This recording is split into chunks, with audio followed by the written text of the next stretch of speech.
Rafael Escudero, bienvenido. Hola, buenas noches. Rafael Escudero, muchísimas gracias, presidente del Sindicato Ferroviario.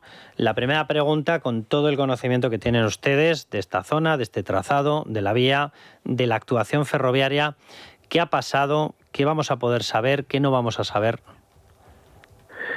Bueno, en estos momentos aún es precipitado el apuntar ninguna hipótesis que pueda ser la más fiable, ¿no? Es verdad que sí podemos descartar la del problema humano, ¿no? De que haya habido algún tipo de error humano, porque si el tren está vigilado por el sistema LZB y por lo tanto si el maquinista hubiese corrido más de lo que le correspondía, pues el tren se hubiese frenado automáticamente, ¿no? No se lo hubiese permitido. Entonces nos quedan solamente dos opciones: o el problema ha estado en la infraestructura, en el carril, que se haya roto, o el problema ha estado en las ruedas del tren, que se haya roto el bogie, donde los carretones que llevan las 4 ruedas por las que se desliza el tren. Y tendrá que ser la investigación la que determine qué es lo que ha sido. En cualquier caso, nosotros pensamos que hay problemas de mantenimiento detrás. Si no, no tiene sentido que una infraestructura que se ha renovado hace 4 días y un vehículo que es prácticamente nuevo, pues terminen desencadenando un accidente de estas características, que es absolutamente grave, gravísimo. Mencionaba antes Juan Pablo Polvorinos un hecho que yo creo que es llamativo. El tramo en cuestión, donde ha sucedido el accidente trágico, tenía una limitación máxima de velocidad de 250 kilómetros. Sin embargo, por la información que está saliendo, y es la información oficial, ninguno de los trenes, ni el que iba ni el que volvía, iría ni siquiera cerca de esa velocidad. Irían por debajo, creo que recordar en estos momentos, de los 210 kilómetros por hora. ¿Por qué en un tramo donde se puede ir a 250 kilómetros por hora iban a esa velocidad, Rafael? Bueno, ya hace meses que el personal de conducción y el personal de intervención y las tripulaciones de servicios a bordo pues vienen denunciando que hay unas vibraciones excesivas en los trenes, ¿no? Y eso pues no solamente sucede en la línea de Barcelona, que tuvieron que bajar también la velocidad por esas vibraciones, que está pendiente de renovar, sino que sucede en una línea que nos dice el ministro que ha sido renovada hace escasos meses. Entonces, pues es un despropósito. ¿Qué se haría? ¿Cómo se haría esa renovación para que el personal de conducción, el personal de intervención y el personal de servicios a bordo pues tenga que denunciar que es insoportable su trabajo a bordo de los trenes con esas vibraciones que tiene el material? Vamos, que traduzco bien que la limitación de la velocidad se hacía por pura seguridad. Claro, claro. ¿Ustedes habían solicitado una auditoría de cómo estaba la situación? Sí, porque hace unos meses recordaréis que se produjeron durante algunas semanas consecutivas enganchones en la zona de la Sagra, enganchones de la Catenaria. Y claro, la respuesta que nos daban desde el Ministerio era esa, que se había renovado toda la infraestructura. Y nosotros decíamos, bueno, pues si se ha renovado y se producen estos enganchones, aquí no se han hecho bien las cosas, hay que hacer una auditoría de la renovación, a ver qué materiales se han utilizado, a ver si se han hecho los contratos en condiciones.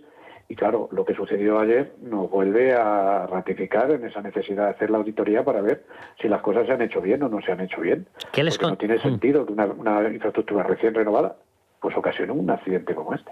¿Qué respuesta recibieron a esa petición de auditoría? No, nada, ninguna. ¿Ninguna? Ninguna. Quiero que escuchen, nosotros hemos escuchado antes una explicación de Óscar Puente, del ministro, hablando de que las vibraciones detectadas no tienen nada que ver. Quiero que lo escuchemos y nos lo comenta, Rafael, por favor. Generalmente las vibraciones de las que se hablan en los medios de comunicación y que incluso han puesto de manifiesto algunos maquinistas en algunas de las líneas no tienen nada que ver con lo que ha sucedido en este caso. Como digo, es una zona con velocidad limitada a 250, los trenes y las vías se auscultan y se determina cuál es su estado, y no hay nada en este caso que nos haya avisado de que existiera nada en la vía que pudiera avisar de que había algún problema. ¿Esto se puede afirmar así, con esta rotundidad, Rafael? No, yo creo que no es prudente el descartar ninguna vía.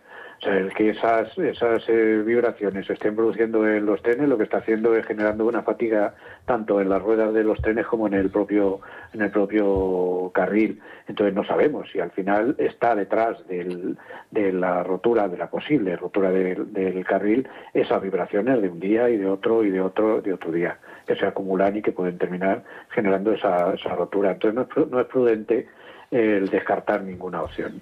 Hay que investigar esas vibraciones, hay que investigar la renovación de la infraestructura y hay que estudiar los mantenimientos que se le hacen a los vehículos, si son los adecuados o no.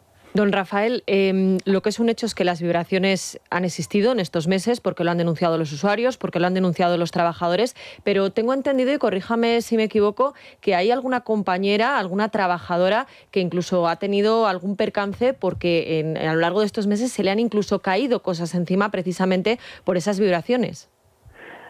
Sí, no una compañera, hay más compañeros y compañeras de servicios a bordo que con esas vibraciones pues se les han caído encima un elemento de la cafetería que se llama gatera, ¿no? Que es donde se guardan determinados elementos de la cafetería y que están puestos en unas baldas superiores y con esa vibración han terminado cayéndoles encima de la cabeza o en el caso de otro compañero en la mano y provocándole una lesión que le mantuvo durante 3 meses de baja. Es increíble porque esto no se nos cuenta. Todo esto lo está contando ahora mismo Rafael, pero realmente cuando los poderes públicos comparecen sin preguntas, este tipo de datos pues se ocultan. Don Rafael, y una cosa más que a mí me parece muy importante, ¿cuánto cree que vamos a tardar en conocer las causas y cómo se va a hacer esa investigación, sobre todo porque hay dudas de si la comisión que tiene que investigar todo esto es realmente independiente? Claro, a nosotros nos preocupa que no hayamos aprendido nada del accidente de Angrois. La Unión Europea nos mandató al Gobierno del Estado a que las investigaciones de los accidentes ferroviarios se hiciesen desde la más absoluta de las independencias, sin que intervengan gobiernos ni partidos políticos en esa investigación.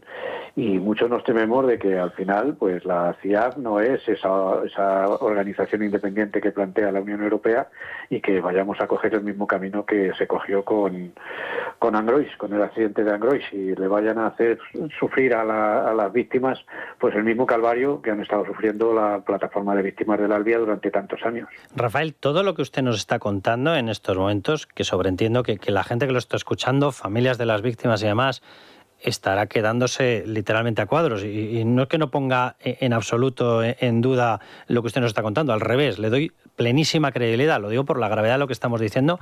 Ustedes todo esto sobreentiendo que lo han ido trasladando, es decir, que lo han ido elevando al Ministerio, a Óscar Puente, a quien hiciera falta. Nosotros lo planteamos en las reuniones con la empresa. Nosotros no tenemos mucho acceso al ministerio y bueno, y en las empresas cada vez menos también, porque hay una suerte de dirección pues que decide boicotear a las organizaciones sindicales que no somos de su gusto y tenemos dificultades para relacionarnos. Entonces, pero han hecho todo lo posible, obviamente. Hemos hecho todo lo posible. Vamos, que el que hubiese querido escuchar habría escuchado. Correcto. Rafael, pues un abrazo fortísimo y muchísimas gracias por atendernos y además por explicarlo con tantísima claridad y tantísima sinceridad. Gracias a vosotros.